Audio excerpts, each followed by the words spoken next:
The Ghost of Uncle Arvie by Sharon Creech.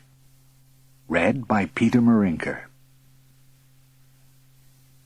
Chapter 1. With the Wind. Another ghost arrived last week. Once or twice a year, a ghost visits me. A different ghost each time.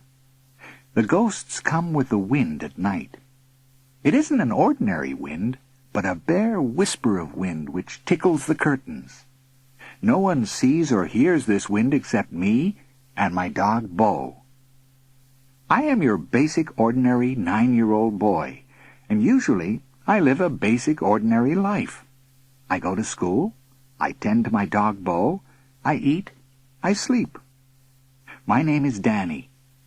Sometimes, though, my life is not so ordinary.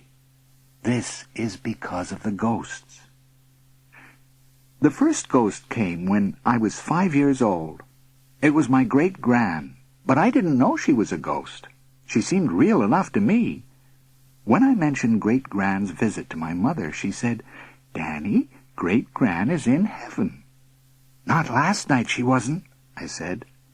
"Danny, great-gran is dead. She's in heaven." The next year, my old cat Chew flew in my bedroom window. When I held his puckered old face up to my mother, she pressed her hand against my forehead. "Oh, Danny," she said, "not feeling well? Chew's been dead for 6 months." There have been other ghosts since.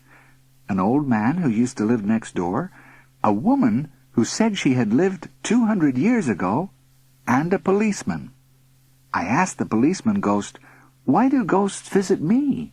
Why don't they visit anyone else I know?" The policeman said he couldn't say for sure. "Why did you come to visit me?" I asked. "I was just out riding on the wind, and this is where it brought me." Imagine, to ride on the wind and whiz into people's windows like that. Last Friday, as I climbed into bed, I heard one of the whispering winds. When my mother looked in to say good night, I asked her if a storm was coming. "Storm? No, I don't think so. Look how calm it is. Not even a breeze out there." So I knew that this was a ghost wind. Soon it would be followed by a faint whistle, and then the wind would swirl and roll and twist in through the room, trailing a cloud of blue smoke. Out of that blue smoke would step a ghost. That's how it happens. The ghosts had never hurt me, but still I was afraid. What if it was a wicked, horrible ghost? But I was also interested. I wanted to know who it would be. Maybe it would be the one ghost I wanted, the one ghost I prayed for. My dog Bo whimpered in his sleep. Did he sense what was coming? The wind whistled, and the curtains curled in the air. Bo's yellow fur stood on end. I had an odd, quivery feeling.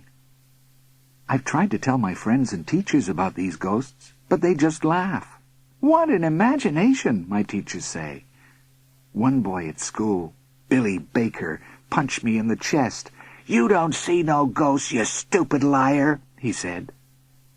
The wind blew harder, reeling and rolling through the window, twisting the curtains high into the air. Bo crawled up beside me and covered his ears with his paws. "Get ready, Bo. Here comes the ghost." Whish blew the wind. Whish. The curtains flew this way and that, knocking a book off my desk. Whisk! My socks lifted off the floor and danced in the air. Bo scooted around in a circle, trying to get his head under the covers. Whish! Whisk! The curtains flipped into the air and sank down again, wrapping their ends around the chair. Suddenly, the wind calmed. In came a quiet stream of air and a wisp of blue smoke, which swirled and floated across the room. "Here it comes, Bo. We're about to have a visitor." The blue smoke twisted and twirled, floating down to the floor and forming itself into a pair of feet covered in green boots. "It's here, Bo." The smoke formed 2 sturdy legs in blue trousers. Next appeared a purple sweater across a big chest and arms.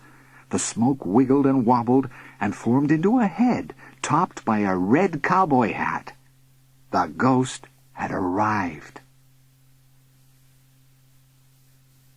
Chapter 2. The Ghost. I recognized him immediately. "Uncle Arvie," I said. "It's you, isn't it?" "Wriggle," said the ghost, brushing himself off. It was Uncle Arvie, all right. That's just the way Uncle Arvie talks, or used to talk when he was alive. You could hardly understand a word he said.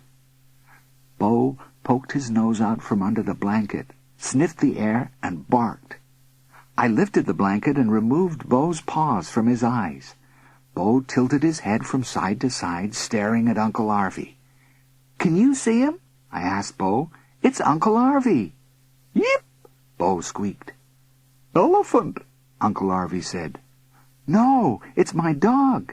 "Elephant," Uncle Arvie insisted. This was not going to be an easy ghost to have around. When I was little, Uncle Arvie spoke just like everyone else, saying normal words at the normal time. You could understand him. But one day, when Uncle Arvie was still alive, he woke up speaking this way. Uncle Arvie had had a stroke, and words were twisted in his brain. He knew what he wanted to say, but the words that came out of his mouth were not the words he chose. Sometimes they were not even words at all, or at least not words that anyone could understand, like wriggle and palinplop. "You're supposed to be in heaven now," I said. "Railroad, yin." "Heaven, up there." Uncle Arvie waved his arms as if he were flying. "Railroad." He strolled around my room, looking at things. He picked up the book that had fallen on the floor. "Pasta," he said. "Wig Pasta." Next, he examined the pictures on my bookshelf, picking up one of me and my mother. "Macaroni and dinosaur," he said. "It's my mother and me." "Danny," I said. "Macaroni and dinosaur, macaroni and dinosaur."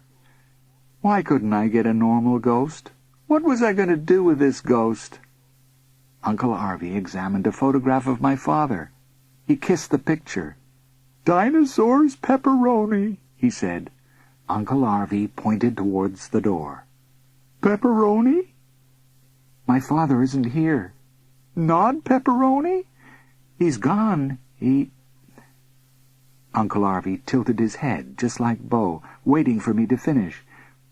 "He's in heaven," I said. "Nod." Uncle Arvie put his hands over his mouth.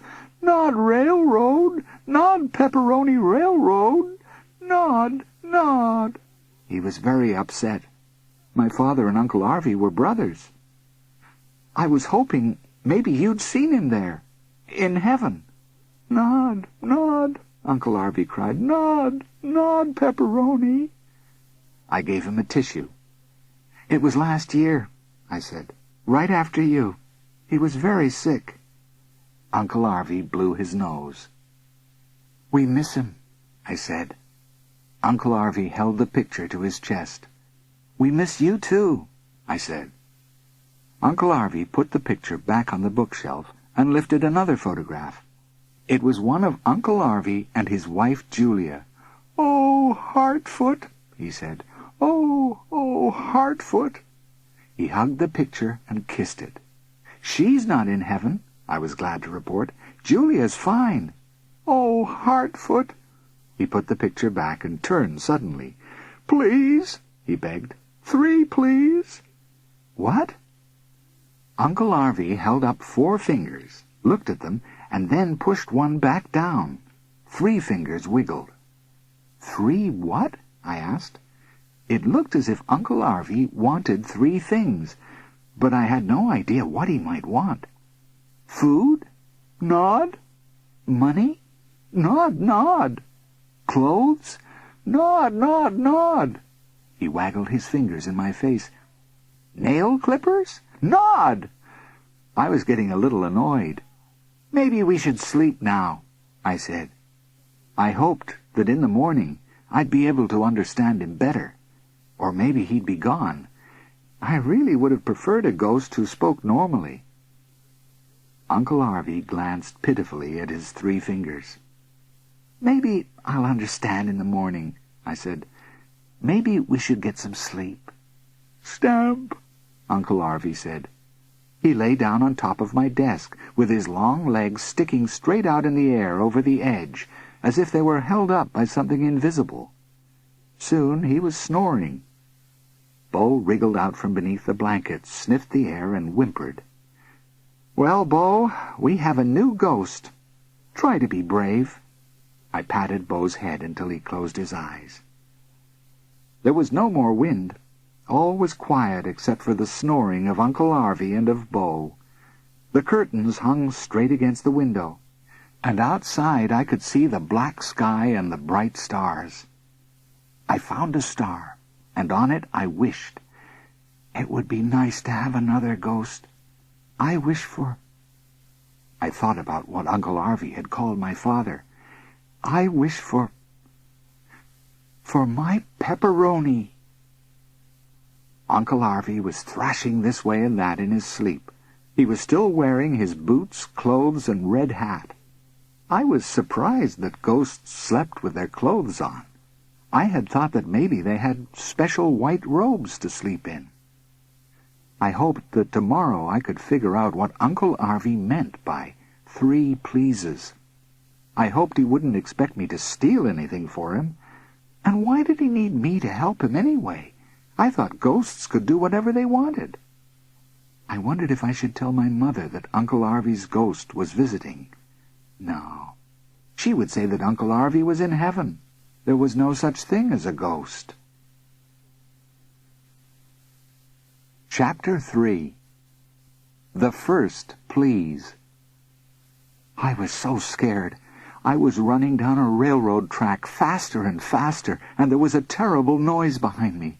I turned, expecting to see a train barreling down on me, but it wasn't a train. It was a gigantic Tyrannosaurus Rex wearing a wig made of spaghetti. Someone was shouting, "Dinosaur! Dinosaur!" I sat straight up in bed. What a nightmare! What a relief to be safe! "Dinosaur! Dinosaur!" Floating up near the ceiling was Uncle Arvie calling me. Bo quivered underneath the blanket. "Dinosaur!" "I'm awake," I said. "Good carpet." I looked down at the old soiled carpet on my floor. It was not a good carpet at all. Uncle Arvie stretched his arms wide and breathed deeply. "Good carpet, Dinosaur." "Good morning," I guessed. "Good carpet." Bo thumped his tail, and the blanket flopped up and down. There was a knock at my door. "Danny, you awake?" My heart wobbled. Would my mother be able to see Uncle Arvie? What would she say? Should I warn her? "You're up early for a Saturday, aren't you?" she said, opening the door. Bo bounded out of the bed and leaped up against her, wagging his tail and barking. "Easy, Bo, easy," my mother said. "Looks like he's ready for a walk, Danny. Guess you'll have to get up." Uncle Arvie was standing behind my mother, smiling at her. "Macaroni," Uncle Arvie said. "Feather macaroni." "Did you hear that?" I asked her. "Hear what?" "Do you see anything over there?" "Sure do." "You do? You actually, really and truly do?" I said. "Yes, I see books on the floor, socks in a heap. It's kind of a mess, isn't it?" She didn't see Uncle Arvie, and yet to me, Uncle Arvie was as clear as could be. The only difference between Uncle Arvie and my mother was that Uncle Arvie looked a bit blurry around the edges. The edges of Uncle Arvie's red cowboy hat wobbled, as if the hat were alive. His purple sweater was slightly shimmery, almost as if it were breathing. The same was true of his trousers and boots. They shimmered at the sides, growing darker, then dimmer. My mother sniffed the air. "What's that smell?" Maybe she could smell the ghost, I thought. She picked up my socks. "These should go in the wash," she said.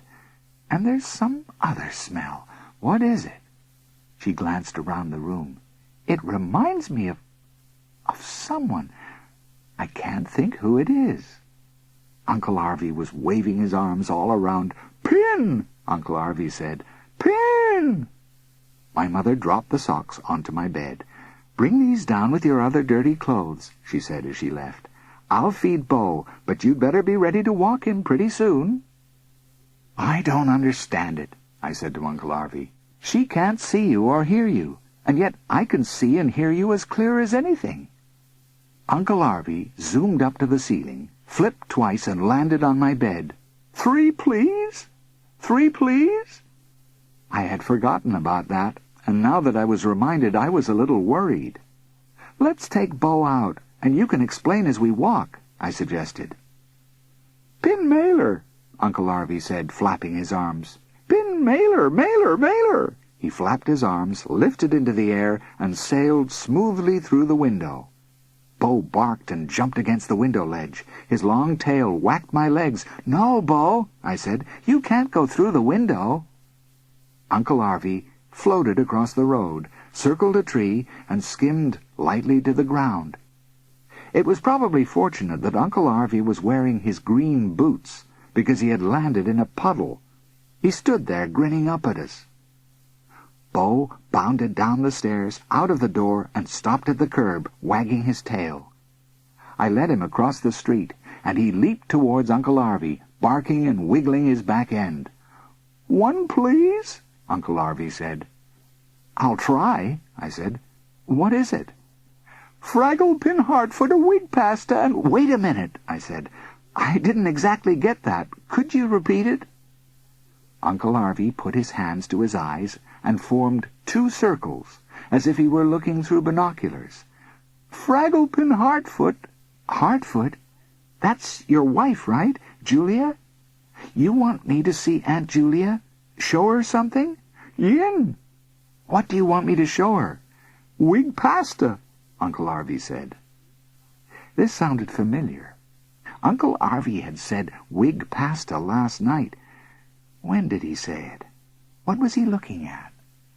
"My socks?" I said. "Nod, nod." I thought again. "The book?" "Wig Pasta, Wig Pasta," Uncle Arvie said. "Yin." "You want me to show Aunt Julia my book?" "Not dinosaur Wig Pasta, Pin Wig Pasta," Uncle Arvie said. "You want me to show her your book?" "Yin, Pin Wig Pasta." "Well, okay. Is the book at your house?" "Yin." That sounded easy enough, I thought. I'd take Uncle Arvie to see Aunt Julia, and we'd find the book and show it to her. I could not imagine why this was so important to Uncle Arvie. Was there something special about the book? Would Aunt Julia be able to see her husband? Chapter 4. Easter in the Wig Pasta. On the way to Aunt Julia's, I asked Uncle Arvie why he didn't go to his house last night to see her. He spread out his arms and turned around and tripped and fell to the ground. "Pale and plop."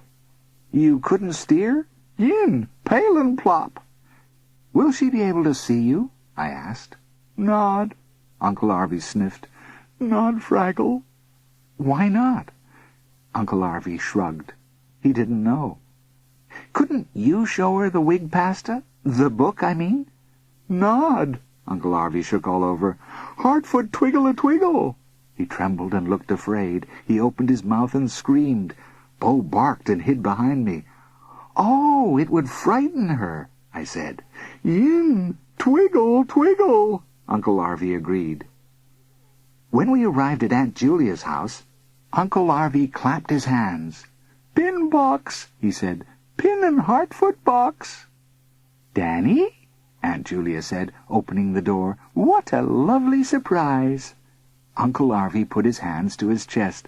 "Oh, Hartfoot! Good carpet, Hartfoot!" But she could not see him, and she did not hear him. She leaned down and kissed me and patted Bo. "Come on in," she said. "I have company already. We were just having tea." Uncle Arvie smiled at everything he saw. He touched the walls and the furniture. He took a deep breath as if he wanted to breathe in everything. "Come on into the kitchen," Aunt Julia said. "I want you to meet my company."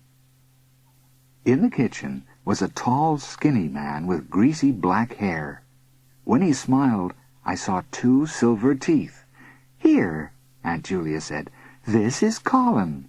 "Nod," Uncle Arvie said. "Nod, Pin Box. Nod, Beanie Booger." Uncle Arvie did not like the look of Colin. He apparently did not like another man being in his house. "What are you looking at, Danny? Is something wrong?" Aunt Julia said. "And what on earth is wrong with Bo?" Bo was quivering beside me as Uncle Arvie shouted, "Nod, Beanie Booger, a Pin Box."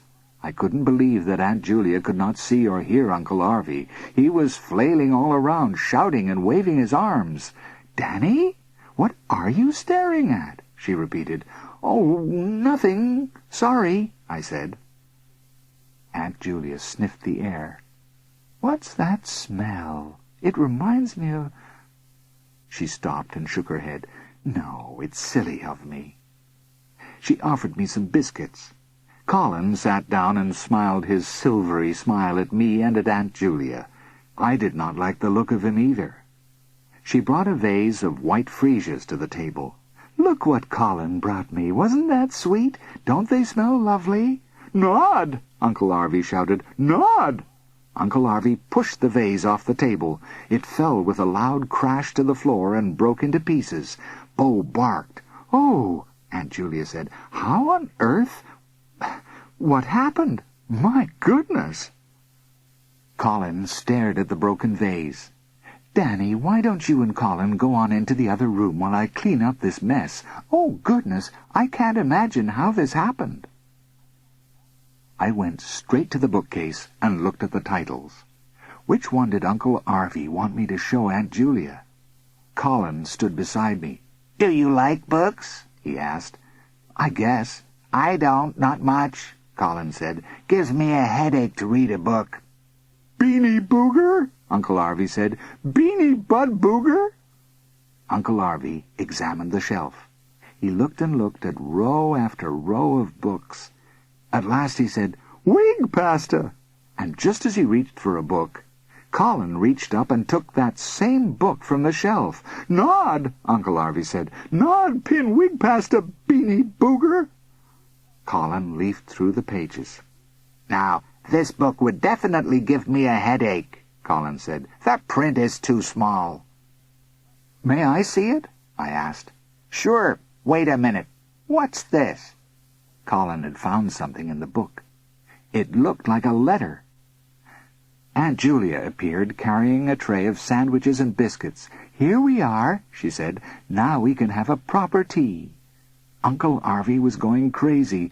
"Pin Wig Pasta, a deaster! Pin deaster!" I turned to help Aunt Julia with the tray, and when I looked back at Colin, I saw an astonishing thing. Colin took the letter from the book and put it in his pocket. Bo must have seen this too, because he growled at Colin. Uncle Arvie clutched his chest. "Pin deaster, a Harfoot!" He pulled at Colin's jacket, trying to get the letter. "Hey!" Colin said, brushing at his jacket. "Is there something on me?" Uncle Arvie pinched Colin's arm. "Hey!" Colin said. "A wasp!" He took off his jacket and stomped on it. "Why, Colin, dear, whatever is the matter? A wasp? Are you okay?" She examined Colin's arm. Bo dragged the jacket into the kitchen. "Beanie Booger!" Uncle Arvie said, pinching Colin's other arm. "Hey!" Colin wailed. "Another one!" He slapped at his arm. "Oh, goodness, goodness!" Aunt Julia said. In the kitchen, Bo was scratching at Colin's jacket. "Here, I'll get it," I said. On the envelope was written, "Pin Harfoot." I stuffed the letter in my own pocket and took Colin's jacket back to him. Uncle Arvie must have pinched Colin again because Colin was saying, "Hey, hey!" Colin swung at the air and slapped at his neck. "I'm going," Colin said. "Oh, goodness," Aunt Julia said. I handed Colin his jacket, and he rushed out of the door. "Beanie Booger?" Uncle Arvie said. "Aunt Julia," I said, "I was looking at one of your books, and I found something. I think it's for you." I gave her the letter. "Oh," She clasped her hands to her mouth and kissed the envelope. "It's from Arvie." She tore open the envelope and read the note inside. "Look," she said, pointing to the date on it. "It was written the day before Arvie died." A tear ran down her cheek. "Listen, it's a poem." She read, "Hartfoot a lally, Hartfoot a sweel, Pin Harfoot, Pin Harfoot, Pin Harfoot a teal." "Oh, how lovely, how sweet," she said. Uncle Arvie was staring at her. He looked both sad and happy at the same time. "What does it mean?" I asked. "Well," she said, "I'm not entirely sure. Hartfoot, that's me, Julia. That's what he called me after his stroke. And Pin, that usually meant me or my. But I don't know what lally or sweel or teal mean. It's still lovely, though. I'm sure it's a love poem." Bo put his head on her foot and slobbered. "I bet this was for my birthday," she said. "I see he didn't forget it after all." She read the poem again and again. Once she looked up and sniffed the air. "That smell," she said. "Doesn't it smell like Arvie?" Uncle Arvie leaned down and kissed her cheek. She couldn't see him, but she must have felt something, because she put her hand to her cheek. "I'm feeling a little peculiar," she said. "I think I'll lie down, but thank you for finding this. I might never ever have discovered it." I thought Uncle Arvie might stay with Aunt Julia, but he followed me and Bo out of the door. He looked tired and sad. "You miss her, don't you?" I said. "Pin sweel Hartfoot," Uncle Arvie said. "I didn't much like that Colin guy, did you?" "Beanie Booger!" "Exactly," I said. "A right old beanie booger." We were nearly home when Uncle Arvie said, "Two, please?" I had nearly forgotten about the 3 pleases. I had done the first please by finding the book with its letter and giving it to Aunt Julia. Now, what would the next please be? Chapter 5. The Second Please. As we were crossing the park on our way home from Aunt Julia's, a boy on a bike stopped us. The bike was spectacular, but the boy was not. It was Billy Baker, the one who had once called me a liar when I had told him about my ghosts. Billy Baker said, "Hey, stupid Danny, is that your stupid stinking dog?" Bo growled a long, low, menacing growl. "It's my dog," I said, "but he's not stupid or stinking." "Oh, yeah?" Billy said. "I bet he is." "Beanie Booger?" Uncle Arvie said. "Yes," I agreed, "a beanie booger." "What?" Billy demanded. "Who are you calling a beanie booger?" "Nobody." Billy grabbed my collar. "You'd better not be calling me a beanie booger, that's all I can say." Bo grasped Billy's trousers in his teeth and pulled at them. "Hey, get your stupid stinking dog off me!" "You shouldn't have called him stupid or stinking," I said. Bo pulled at Billy's trousers, making him lose his balance. Billy fell off his bike. "Get this dog off me!" "Come on, Bo, let him go." Reluctantly, Bo let Billy loose. As Billy rode away, he shouted, "You'll be sorry for this. I'll catch you sometime when you don't have your stupid stinking dog or that stinking old man to protect you." What? I thought. Had Billy Baker actually seen Uncle Arvie? "Beanie Booger?" Uncle Arvie said again. "Exactly," I agreed. "He likes to cause trouble." Back in my room, Uncle Arvie again mentioned the second please as he rummaged in my desk. "What are you looking for?" I asked. "Hammer toe." Uncle Arvie pulled out pencils and pens, paper and a ruler. "Not hammer toe?" "I don't know. What exactly is a hammer toe?" "Hammer toe." Uncle Arvie moved his hand in the air. "Hammer and needle, with hammer toe and needlinks." I had absolutely no idea what he was talking about. Suddenly he shouted, "Ha! Hammer toe!" A paintbrush? Hammer-toe, yin, Uncle Arvie said. Hammer-toe, hammer a needle. He clapped his hands and rummaged some more. He pulled out a twisted tube of blue oil paint from my desk. Needlinks! Hammer a needle with needlinks. You want me to paint a picture with the brush and paint? I guessed. Pin needle. Dinosaur flannelate, Uncle Arvie explained. Your picture? You want me to what? Flannelate! Uncle Arvie was frustrated. He didn't know how to explain. Can't you show me? I asked. With the paintbrush and the paint? Uncle Arvie thought for a minute. He took a piece of paper and placed it on the desk. Next, he opened the paint tube and squeezed a drop onto the paper.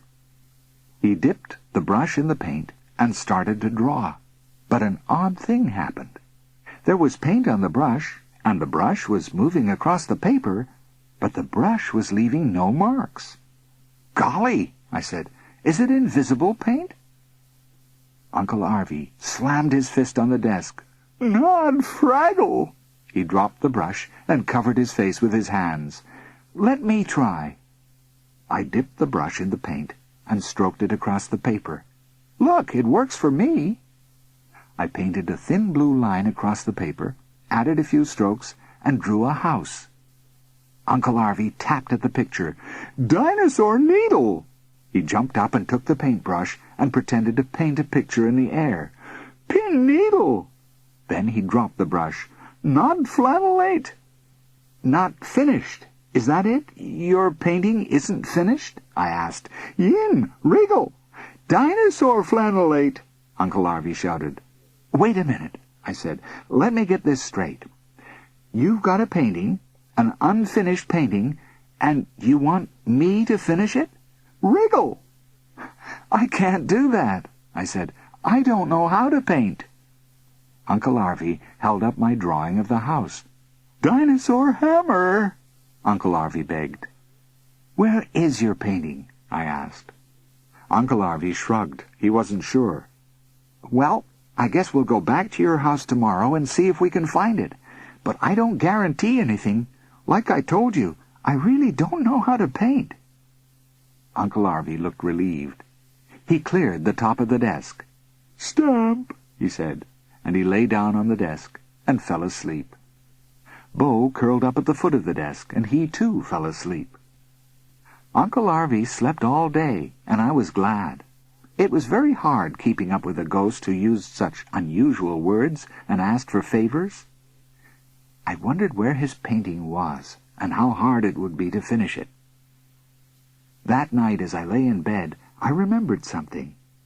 Billy Baker had said something about the old man. If Billy really had seen Uncle Arvie, then Billy too had seen a ghost. Wouldn't Billy be surprised to know that? I stared out of the window and searched the sky for a bright star. When I found one, I wished for my pepperoni. Chapter 6. Hammering the Needle. On Sunday morning I heard, Dinosaur! There was Uncle Arvie, floating near the ceiling again.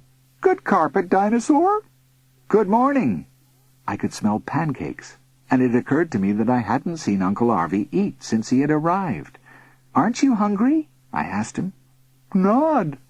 Do ghosts eat? Nod.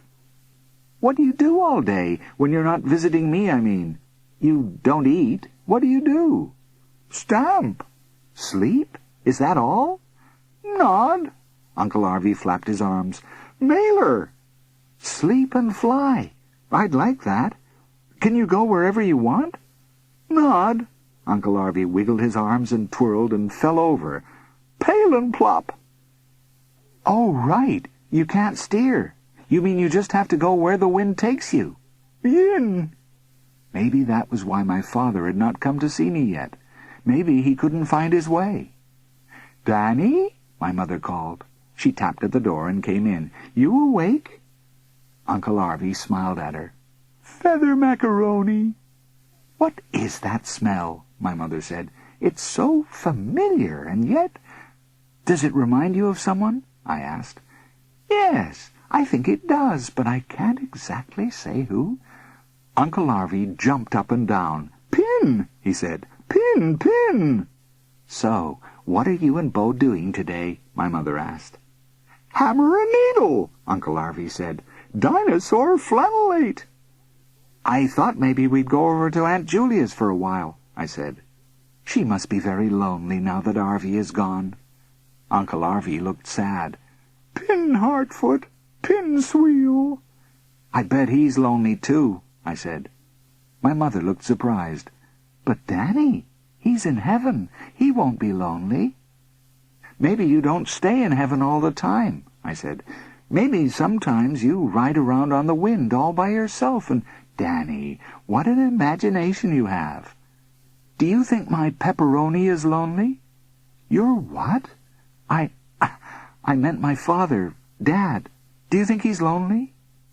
My mother sat down on the bed beside me. I don't know for sure, but no, I don't think he's lonely. I hope not, I said. I hope he isn't lonely, but I bet he does miss us. I'm sure he does, Danny. She stared at her wedding ring. I miss him terribly. Most of the time I'm too busy to be lonely, but at night... I know, I said. At night it's harder. After breakfast, Uncle Arvie dusted off his boots and straightened his hat. Pin Mailer, he said, and he waggled his arms, lifted a few inches off the floor, and then came back down again. Foomph, he said. He waggled his arms again. Nothing happened. Foomph!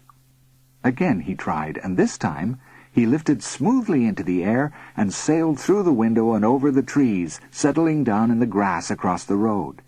At least he could steer for short distances, it seemed. Aunt Julia was surprised to see me and Bo again.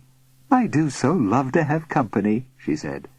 Pin Harfoot, Uncle Arvie sighed. I asked to use the toilet. I knew the painting would not be there, but it would give me a chance to look in the bedrooms. I'd have to be quiet and quick about it, though. I heard Aunt Julia in the kitchen. Quickly, I went into the spare bedroom and looked under the bed, behind the wardrobe, and in the closet. No paintings, except for the one on the wall that looked completely finished. In Aunt Julia's bedroom, I checked under the bed and in the closet. I felt terrible, like a spy. Danny? Aunt Julia called. I hurried back down the hallway to the kitchen. I thought maybe you got lost, she laughed. I had an idea. One time when I was here, I think I left something in your garage. I had to think fast. Remember those little plastic dinosaurs I had? Do you think I could check if I left them here?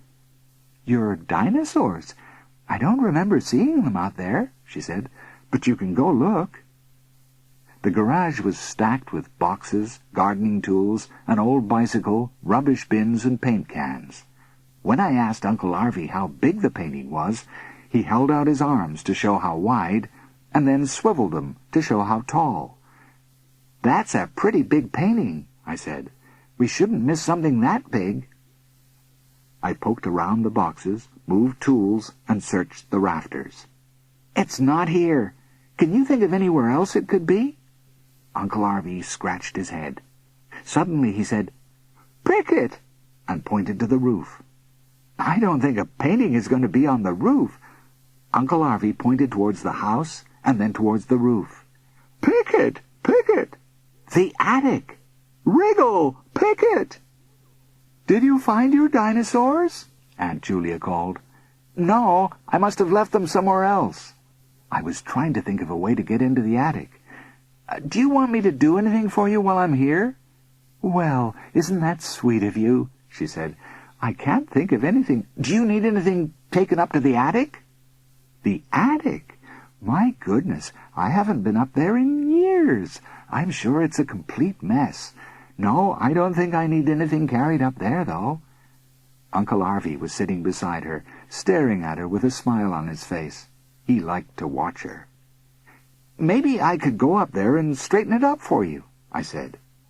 When I said this, I felt a bit guilty, because my own mother had asked me to clean our attic, and I was always finding excuses not to do it. I like to poke around in attics, I added. What a lovely boy, she said. If you're sure you want to, it's fine with me. Here, I'll show you where the ladder is. The attic was dusty and crowded with boxes, old suitcases, a trunk, cast-off pieces of furniture, and plastic sacks filled with blankets and clothing. I'll be down in the kitchen if you need me, Aunt Julia said from the foot of the ladder. Bo stared up at the hole through which Uncle Arvie and I had disappeared. He whimpered. I moved boxes, clearing a space in the middle of the attic. I might as well straighten it up as I go, I said. I made a neat stack of boxes and piled the furniture against one wall. Then I dragged the plastic sacks across the room and piled them on top of the furniture. I don't suppose you'd like to help me, I asked. Not middle. Uncle Arvie tried to lift a box, but his hands went right through it. But you picked up a book and a photograph. Peasy! He picked up a crumpled piece of paper and tossed it in the air. Then he kicked a tennis ball across the room. Peasy! But when he tried to move one of the suitcases, he couldn't. Too heavy? I said. Yin. So I moved the suitcases. They weren't that heavy, since they were empty. All that is, except for the last one. Hey, something's in this one! Uncle Arvie shouted. Needle! Pin needle! Hurriedly, I unzipped the suitcase. Inside was a flat wooden box and a large object wrapped in brown paper. Needle! Pin needle! Uncle Arvie said. I tore the paper off the object, and sure enough, inside was a large canvas. It was a beautiful painting of a blue sky with white puffy clouds, a blue-green lake, and rolling green hills. In the middle of the lake was a rowboat with 2 people in it. A lady was sitting in the front, and a man was rowing. But the painting was unfinished, just as Uncle Arvie had said. On the right side of the painting, in the lower corner, was a patch of white canvas. It looked as if there should be another hill there, or more of the lake. Uncle Arvie touched the people in the boat. Pin and Harfoot, he said. It did look like Uncle Arvie and Aunt Julia in the boat. Wow! I wish I could paint like that. Dinosaur hammer, Uncle Arvie said. I don't know. I could never paint this well. Is this a real place? Bunny room, Uncle Arvie said. It doesn't much look like a bunny room to me. Bunny room! Pin and Harfoot, bunny room! He made kissing sounds with his mouth and showed me the gold ring on his finger. Honeymoon! This is where you went on your honeymoon, isn't it? Yin, yin, yin! Bunny room! In the wooden box that was also in the suitcase, I found tubes of paint and paintbrushes. Well, let's give it a try. What goes in this unfinished corner? Uncle Arvie touched a hill and a tree. He showed me how to mix 2 shades of green and 1 shade of yellow to get the right color. I worked slowly. I wanted it to look just right. The grassy hill was fairly easy, but my tree looked sick. Uncle Arvie added some black paint to the brown that I was using, and very, very lightly he placed his hand on top of mine, guiding my fingers slowly across the canvas. Wow! I said when he had finished. It looks like a real tree. I can paint. Well, with a bit of help. Now I guess it has to dry a while, huh? Uncle Arvie held up 3 fingers and pushed 1 back down. 2 hours? Donkeys, Uncle Arvie said, waving his fingers. Donkeys! Days? Wriggle! Donkeys! 2 whole days? That's a long time. I leaned the painting against the wall and dragged a box in front of it, to hide it but not touch it. Is this for Aunt Julia? A present for her? Yin! Pin needle a Harfoot, bunny room. She'll like it, I bet. We heard the doorbell ring below, and then voices. Uncle Arvie listened carefully. Suddenly he flew down through the attic opening. Beanie Booger, he said. Chapter 7. Beanie Booger. Downstairs, Aunt Julia was saying, "Oh, how lovely! I do so love chocolates." She held a box of candy, and beside her stood Colin, smiling his silvery smile. Uncle Arvie stamped his foot, and Bo growled. "Would anyone like some tea?" she said, heading for the kitchen. "Come on, Colin. I know you'd love a cup of tea." Uncle Arvie glared as Colin followed her down the hall. Aunt Julia asked Colin to open the box of chocolates while she prepared the tea. Bo circled Colin, sniffing at his legs and growling. "Shoo!" Colin said. "Go away, dog!" "His name is Bo," I said. Colin opened the chocolates and put the box on the table. Uncle Arvie leaned close. "Beanie Booger," he said as he reached in and pressed his fingers into 5 of the chocolates, crushing them. Aunt Julia said, "Let me see those chocolates. I do so love chocolate." "Oh?" She stared down at the crushed candy. Colin bent to look at the chocolates too. "Hey!" he said, blushing. "Oh, never mind," Aunt Julia said. "I'm sure the others are fine." She and Colin smiled at each other. Uncle Arvie reached into the box and crushed 5 more chocolates. "I'll have one of the others," Aunt Julia said, putting her hand into the box. "Ugh!" she said, seeing the mashed candy. "Hey!" Colin said to me. "Did you—" "I didn't touch them," I said, holding up my clean fingers as proof. "And neither did Bo. He hates candy." Uncle Arvie pinched Colin's arm. "Hey!" Colin shouted, slapping at his sleeve. "Hey!" "Oh, dear," Aunt Julia said. "Not another wasp." Uncle Arvie pinched Colin's neck. "Hey!" Colin slapped wildly at his neck and arms. "I gotta go!" He rushed to the door. "Bye, Beanie Bud Booger," Uncle Arvie said. "Goodness," Aunt Julia said. "I'll have to do something about those wasps." She picked up the box of candy, looked sadly at it, and threw it in the bin. Uncle Arvie seemed rather pleased. "Did you finish cleaning the attic?" Aunt Julia asked. "Not completely," I said, knowing we needed to wait 2 days for the painting to dry. "I'll come back on Tuesday and finish, okay?" "You're such a lovely boy," she sighed.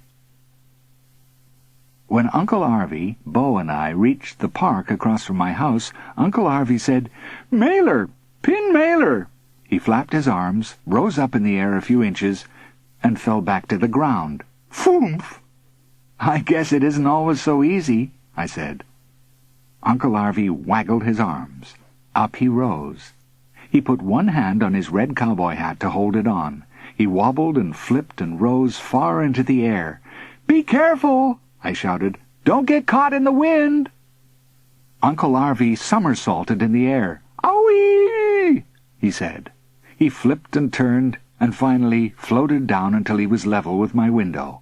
Quickly he flapped his arms, and in through my window he sailed. Bo barked, and at first I thought he was barking at Uncle Arvie's flying. Then I realized he was barking at someone else. Billy Baker was riding towards me on his bike. I wished I had a bike like Billy's.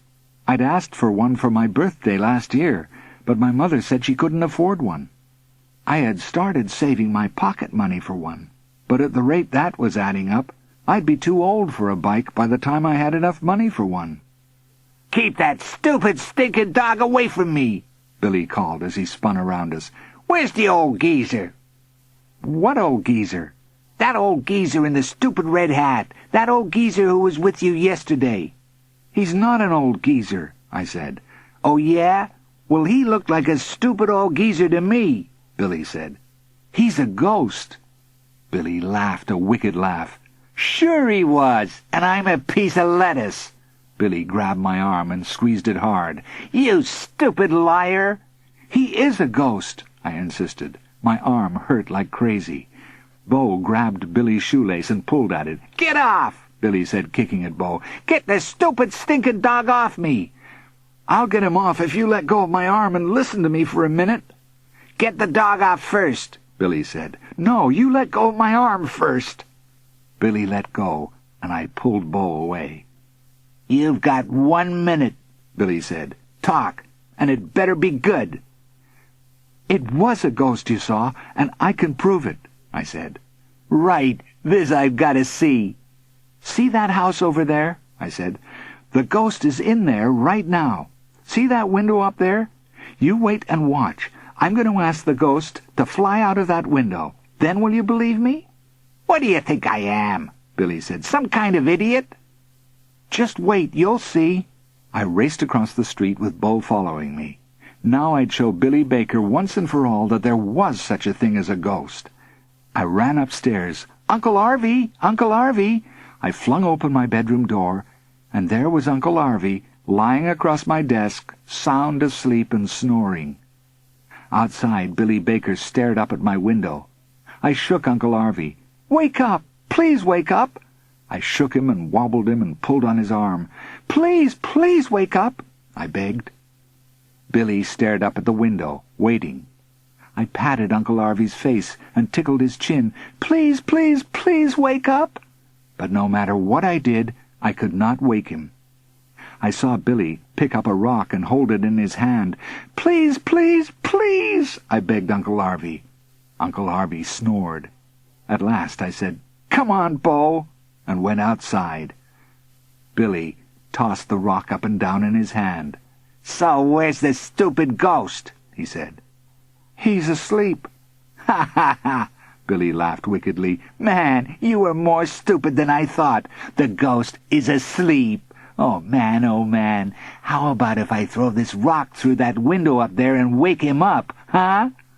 Bo growled. "Look," I said, "really, I could prove he's a ghost. Meet me here tomorrow, after school. I'm sure I can get him to fly then." "Man, oh man," Billy said. "I don't believe this. You must think I am stupider than you." "Really," I said, "I promise." Bo growled and snapped at Billy's shoe. "Okay," Billy said quickly. "I'll give you one more chance. Tomorrow after school, right here.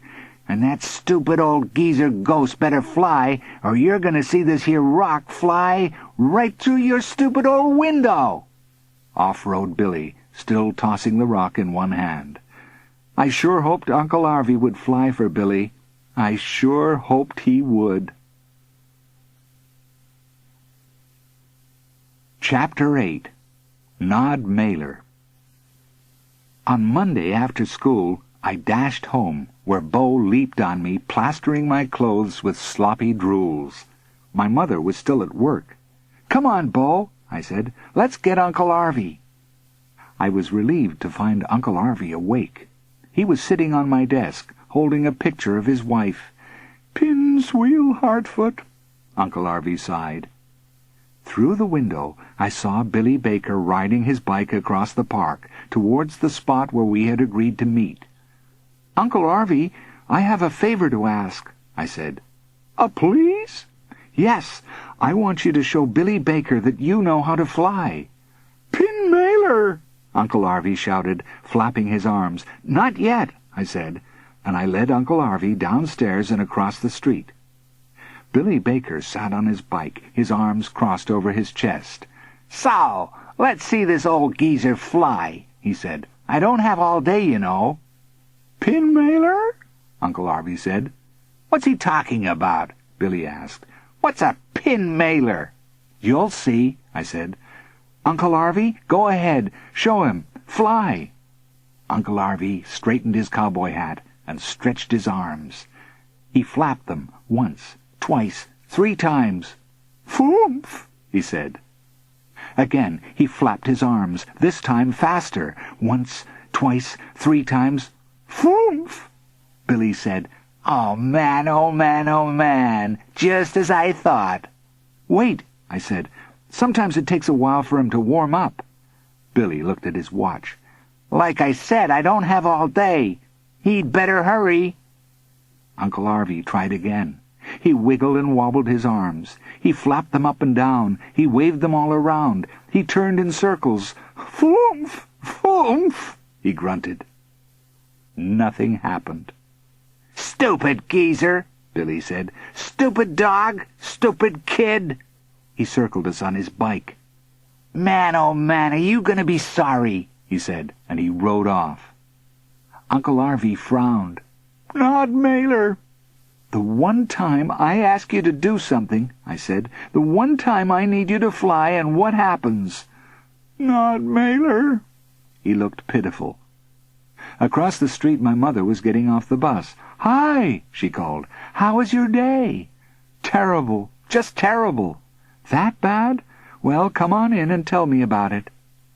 From the kitchen we heard a crash and a thud upstairs. In my bedroom we discovered the shattered window, and on the floor a rock. Pieces of glass covered the carpet.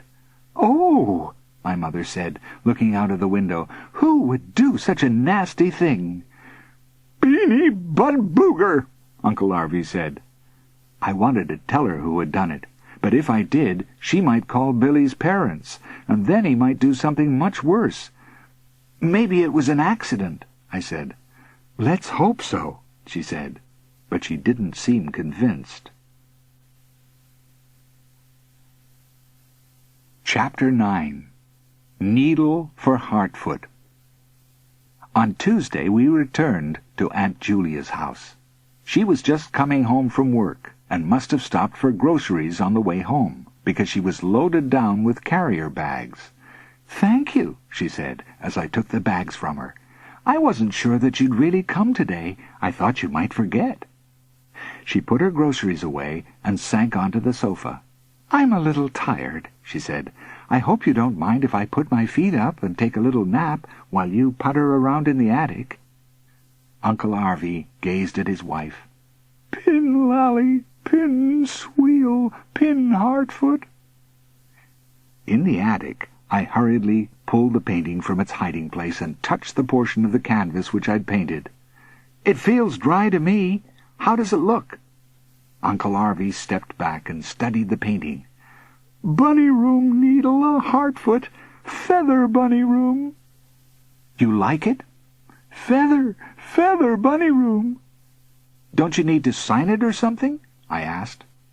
Uncle Arvie held up his arms. "Not Fraggle." "Oh, right," I said. "I suppose I could sign it for you, but then it would have to dry again." I smoothed out the brown paper which had originally covered the canvas. "Let's write something on the paper instead." I held my hand over the paper as Uncle Arvie guided me. "Pin Harfoot," we wrote.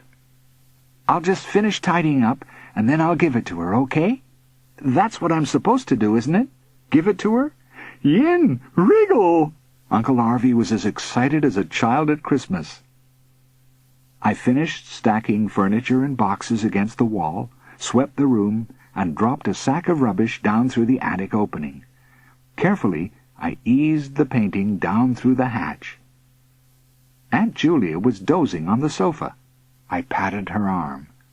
"Aunt Julia?" "Oh," she said. "Goodness, I was in dreamland. Are you finished already?" "Yes," I said. "And I found something. I thought maybe it was for you. I didn't mean to be nosy. When I moved a suitcase, I heard this clunking sound, and I just thought I'd look. This was inside. See? It says Pin Harfoot on it."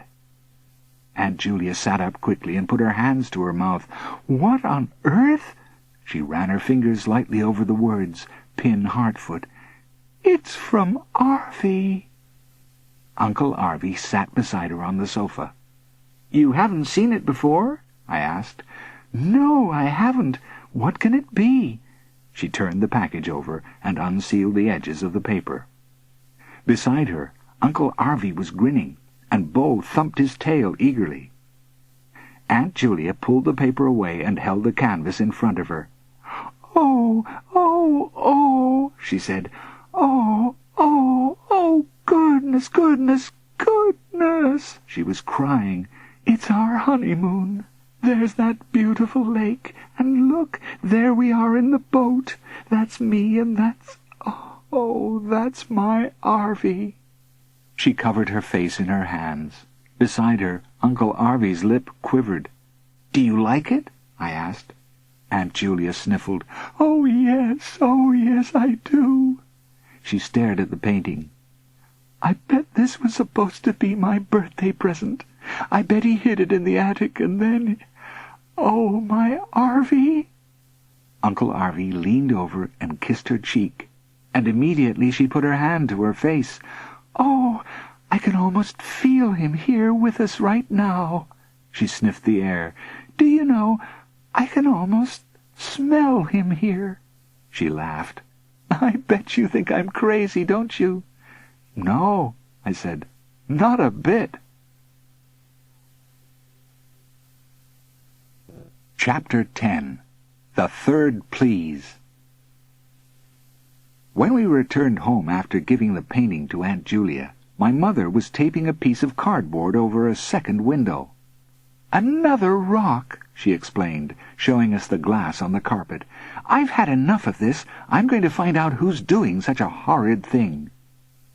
Later, I said to Uncle Arvie, "We've got to do something about Billy. He doesn't seem to care if he gets caught, which makes me think he's got something worse up his sleeve." "Tin mailer," Uncle Arvie suggested. "If only you could fly when I really need you to fly." Uncle Arvie yawned. "Stamp." He lay down across my desk. Within minutes he was snoring. I stretched out on my bed and looked at the cloudy sky. I closed my eyes and imagined a clear sky with a single bright star, and on it I wished for my pepperoni. I was awakened early the next morning by Uncle Arvie. "Good carpet, Dinosaur! Good carpet! 3, please!" There was a third favor to do for Uncle Arvie. "I've got school today," I said, "so it will have to be when I get home. What's the third, please?" "Dunder Trampoliink, Dunder Boodle Trampoliink Aggressipip." "Hold on a minute." Uncle Arvie got down on his knees and scratched at the carpet. "Dunder," he said. "Dunder, dunder, dunder." "You want me to clean the carpet?" "Nod." He pawed at the floor. "You want me to dig something?" "Yin, yin, Dinosaur Dunder." "Why?" "Trampoliink boodled, Aggressipip." Uncle Arvie pretended to dig in the carpet. Suddenly he stopped. He stared down at the carpet. "Trampoliink!" he shouted. "Boodled Trampoliink!" "I haven't a clue what you're talking about, and I'm late for school." "Nod, Dunder." Okay, I'll dig for you, I guess.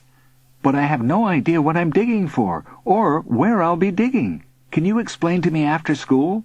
"Yin! Dinosaur Dunder! Dinosaur Dunder!" At school that day, Billy Baker grabbed me in the hall. "That'll teach you to tell your stupid stories about stupid ghosts." "Let go," I said, struggling against Billy's strong grip. "You wouldn't be so brave if your father knew about those rocks." "Oh, yeah?" he said. "My father's dead, so there." "Dead?" "Yeah, dead. Now admit it, the old geezer is not a ghost. The old geezer is an old geezer." I struggled. "He is a ghost." Billy socked me hard on the arm. Man, oh man, don't you ever learn? You'd better be in the park today at 4 o'clock.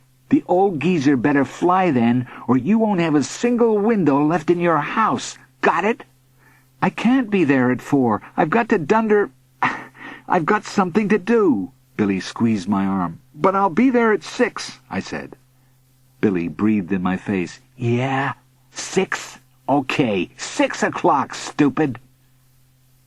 All day long, I prayed that Uncle Arvie would be able to fly that night at 6 o'clock, and all day long I wondered why Billy could see my ghost, but no one else could. After school, Uncle Arvie and Bo were waiting for me at the door of my house. "Dunder," Uncle Arvie said.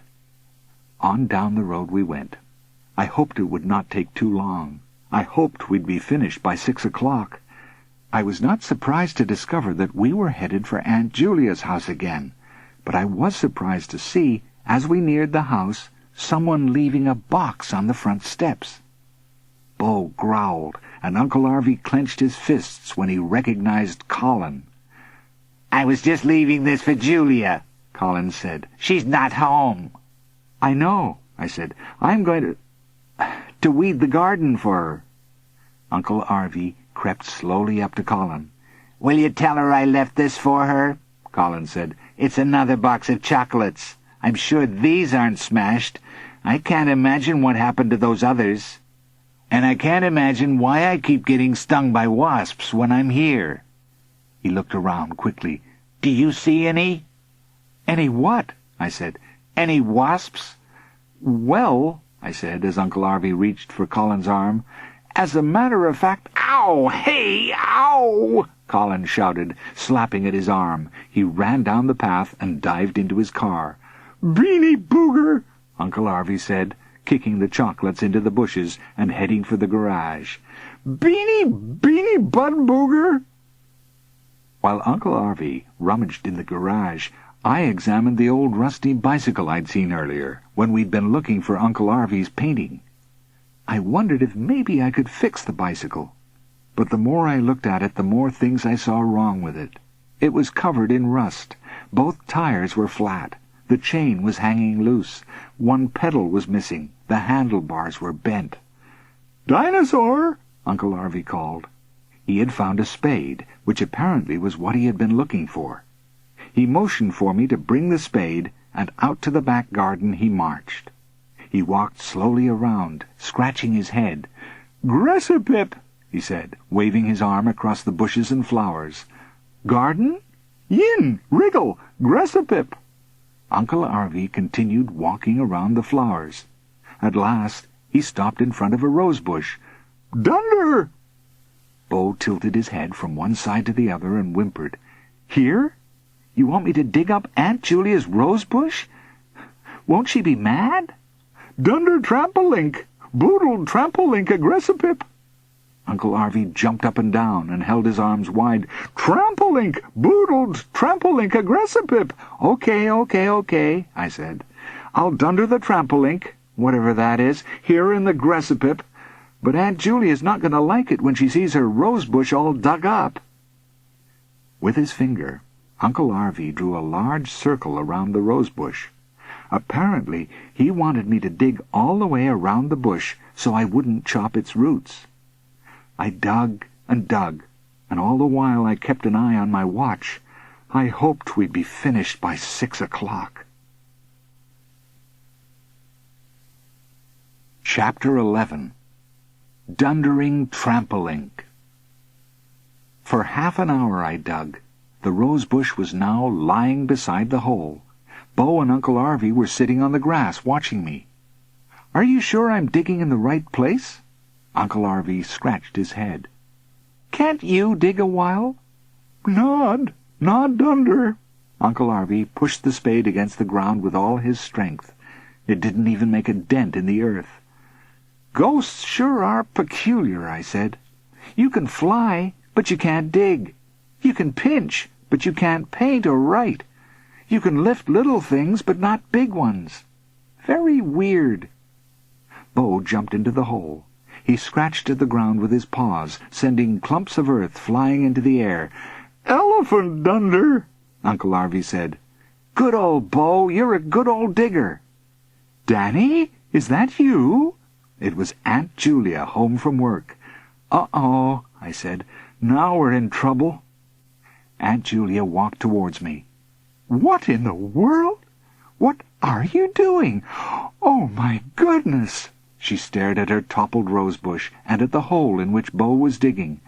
"Danny, I hope you have an explanation for this." I thought. "Well, I thought some more. "I had this dream." "What sort of dream?" "In this dream I saw Uncle Arvie." Aunt Julia gasped. "My Arvie?" "Yes, and he told me to dunder up the gressipip, and that seemed to mean I should dig up the garden, right here." "Under my favorite rosebush?" "Well, yes," I admitted. "Do you know why it's my favorite rosebush?" she asked.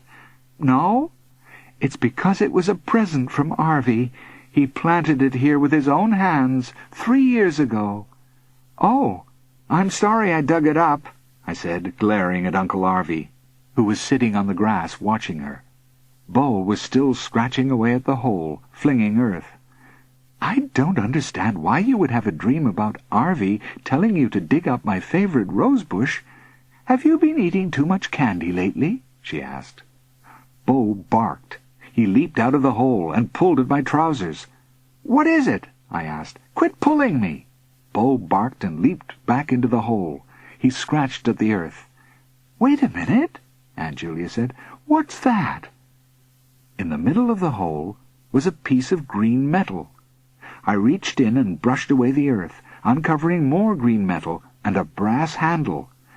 "It looks like some sort of box," I said. With the spade, I loosened the earth around the box. "It is a box," Aunt Julia said. I slipped the spade beneath the box and lifted it out of the hole. It was not a very big box, but it was heavy. "Trampoliink," Uncle Arvie said. "Boodled trampoliink." "Buried treasure?" I said. "Wriggle." "Is it locked?" Aunt Julia asked. I brushed the earth away.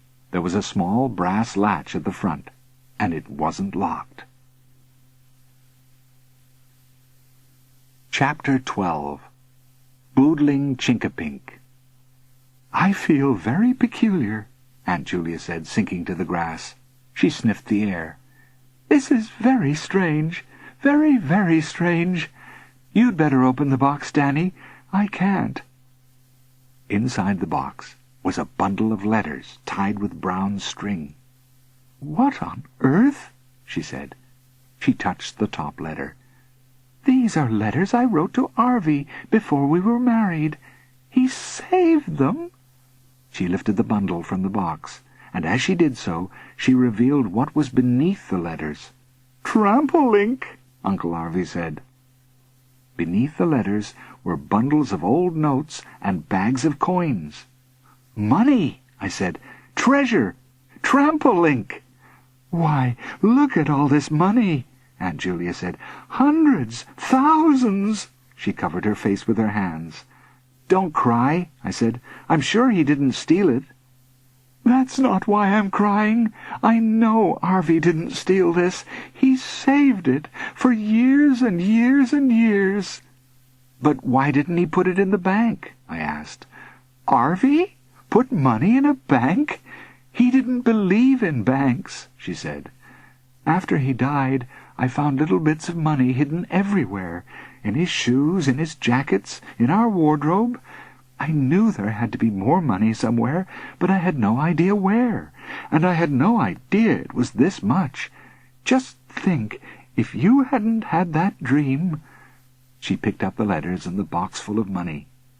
"I'll take these inside," she said. "What a miracle! I'm going to call your mother and tell her what you found. Goodness, goodness, goodness!" As I started refilling the hole with earth, Uncle Arvie said, "Boodle Chinkapink?" He and Bo ran across the grass and towards the front of the house. When they reappeared, Bo was carrying the box of chocolates which Colin had brought earlier. "Boodle the Chinkapink," Uncle Arvie said. Bo obeyed by dropping the box of candy into the hole. "Okay, boodle the Chinkapink," I said. I covered the box of chocolates with earth, replaced the rose bush on top of it, and spread more earth around the bush. "Maybe it will grow chocolate flowers." "Chinkapink in the gressapip," Uncle Arvie said. On the way home, I felt terrific. It had been exciting to find the buried treasure, and Aunt Julia seemed so happy. She hadn't even counted the money yet. She seemed more excited at finding the letters, and when I had left her, she was sitting at the kitchen table reading them.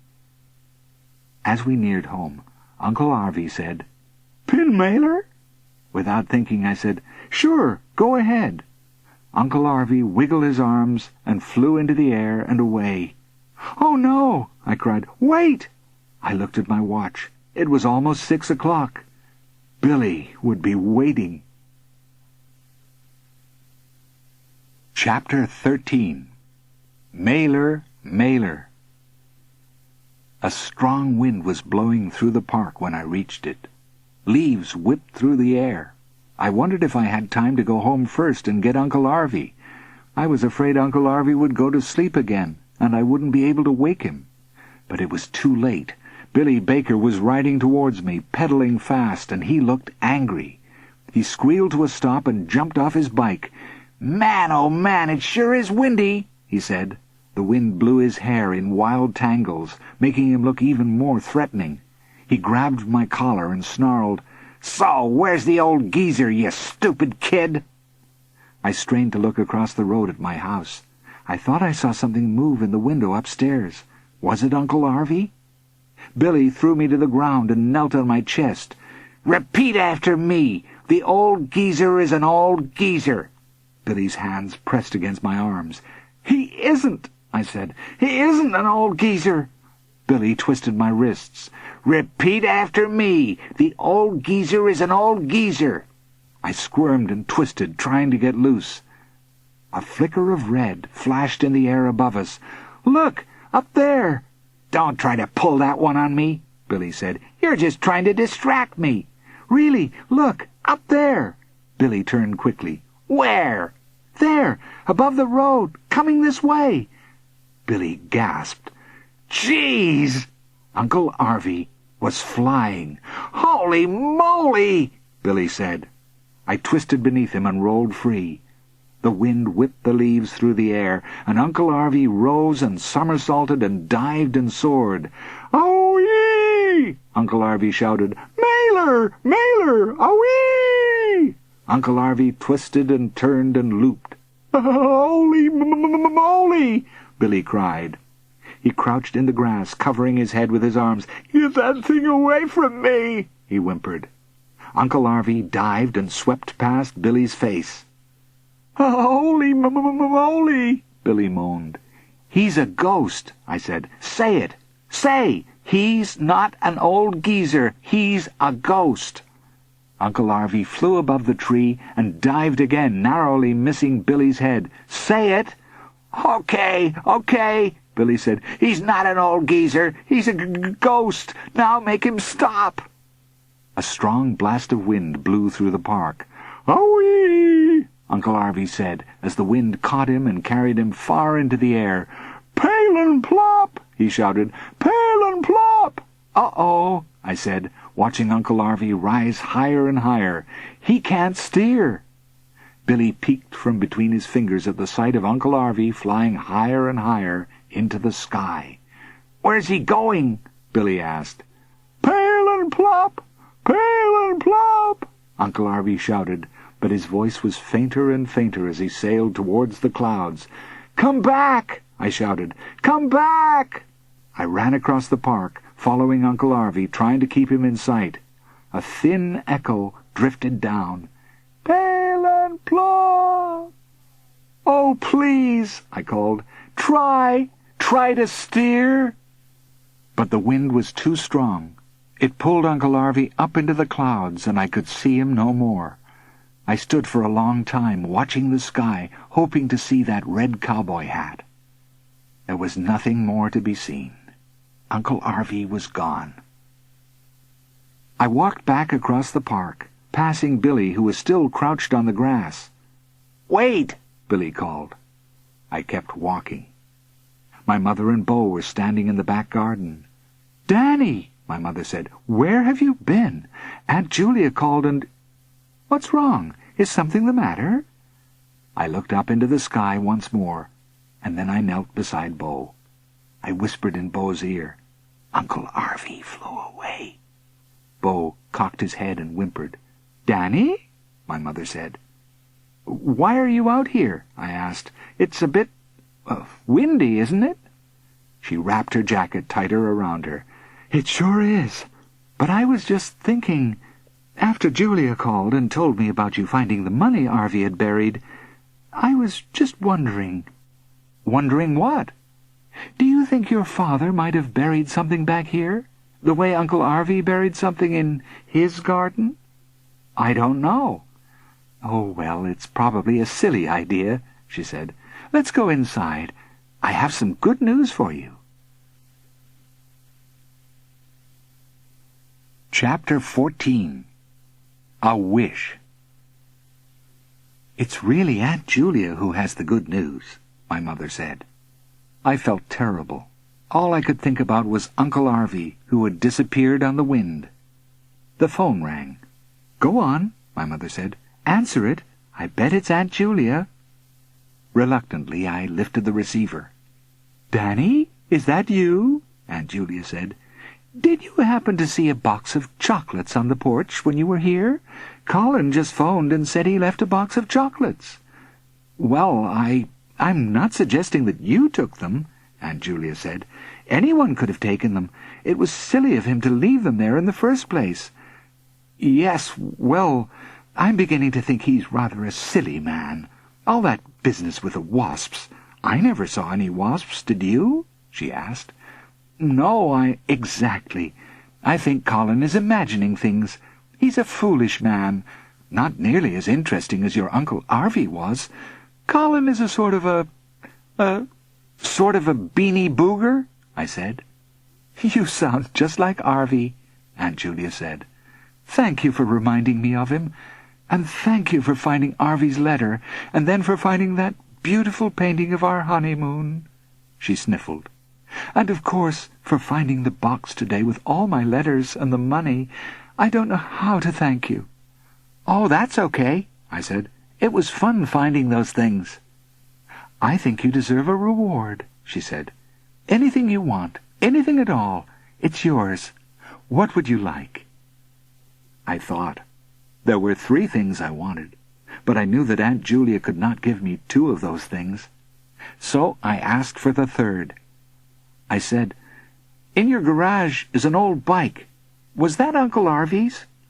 "That old thing?" Aunt Julia said. "That old rusty thing? Sure it was Arvie's, but I have a little money saved to fix it up. But I don't have enough. Maybe you could help me get it fixed?" Aunt Julia said, "Of course I could. We'll get new tires and have it painted and—" "Are you sure that's what you want? You could have a whole new bicycle if you'd rather." I thought about that. I was tempted to say, "Yes, a new bike." But I didn't. Everything at Uncle Arvie's house was filled with mystery. "I'd rather have the one in the garage. Maybe some of Uncle Arvie will be in it. Something magical and mysterious." "Magical? Mysterious?" Julia said. "Arvie wasn't very magical or mysterious." "To me he was," I said, "in a ghostly sort of way." That night in bed, I listened to the wind rattle against the cardboard taped to my window. I knew that Billy Baker would not be throwing any more rocks against these windows. I wondered if Billy was glad to know that ghosts existed. Maybe he could see ghosts because he needed a ghost. Across the room was my empty desk. I wished Uncle Arvie were lying across it, with his red hat poking off one end and his legs sticking straight out the other end. That was one of the things I wanted that Aunt Julia could not give me. Uncle Arvie was probably far, far away now, sailing along on the wind, going wherever it took him. I found one bright star and made my wish. I wished for the other thing that Aunt Julia couldn't give me. "Maybe this wind will bring more ghosts," I said. "Maybe this wind will bring me and Billy our pepperonis." It could, I thought. This wind could bring our fathers sailing right through the window. You never know about ghosts.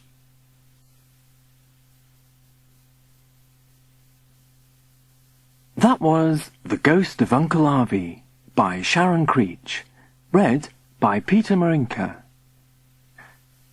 We do hope you've enjoyed listening to this Chivers audiobook. For details of other Chivers recordings, please contact us, and we'll be delighted to send you a catalogue listing all our titles and recent releases. Our telephone number and address can be found on the box cover or in the catalogue.